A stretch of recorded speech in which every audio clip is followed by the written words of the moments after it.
আমি এখন সত্ৰ সম্পৰ্কত আয়োগ গঠন কৰি দিছিল। এই আয়োগৰ উদ্দেশ্য আছিল যে সত্ৰৰ কিমান মাটি বেদখলত আছে আৰু এই মাটিসমূহক বেদখলৰ পৰা উদ্ধাৰ কৰাৰ বাবে উপায়সমূহ চৰকাৰক প্ৰতিবেদন হিচাপে পৰামৰ্শ হিচাপে আগবঢ়োৱা। মই অত্যন্ত আনন্দিত যে প্ৰায় 150খনতকৈও অধিক সত্ৰ ভ্ৰমণ কৰি আৰু বাকি বিভিন্ন ধৰণে সত্ৰাধিকাৰ বা সত্ৰৰ লগত জড়িত আটাইৰে সৈতে কথা বতৰা পাতি দুটা খণ্ডত সত্ৰ আয়োগে এখন বিস্তৃত প্ৰতিবেদন চৰকাৰত দাখিল কৰিছে।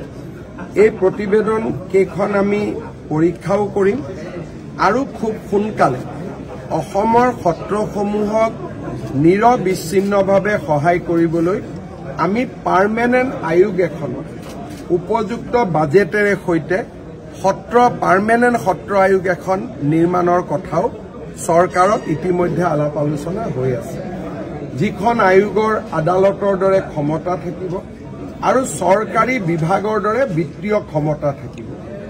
এই সম্পৰ্কত আমাৰ চিন্তা চৰ্চা চলি আছে। ছেপ্টেম্বৰে হওক বা ফেব্ৰুৱাৰীয়ে হওক আমাৰ এই চৰকাৰখনৰ কাৰ্যকালৰ ভিতৰতে সেই আইনখন আনিবলৈ আমি চেষ্টা কৰি আছো। আজিৰ প্ৰতিবেদনখনে এই ক্ষেত্ৰত আমাক যথেষ্ট সহায় কৰিব। মই সকলোলৈকে ধন্যবাদ আছো।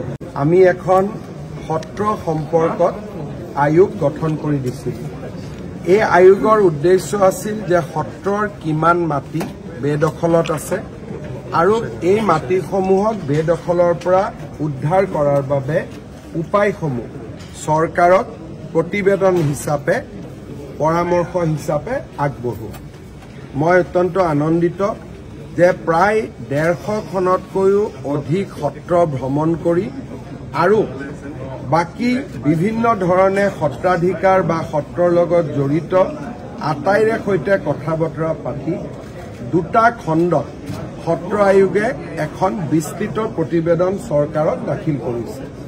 এই প্ৰতিবেদন কেইখন আমি পৰীক্ষাও কৰিম আৰু খুব সোনকালে অসমৰ সত্ৰসমূহক নিৰবিচ্ছিন্নভাৱে সহায় কৰিবলৈ আমি পাৰ্মানেণ্ট আয়োগ এখনত উপযুক্ত বাজেটেৰে সৈতে পাৰ্মানেণ্ট সত্ৰ আয়োগ এখন নিৰ্মাণৰ কথাও চৰকাৰত ইতিমধ্যে আলাপ আলোচনা হৈ আছে, যিখন আয়োগৰ আদালতৰ দৰে ক্ষমতা থাকিব আৰু চৰকাৰী বিভাগৰ দৰে বিত্তীয় ক্ষমতা থাকিব।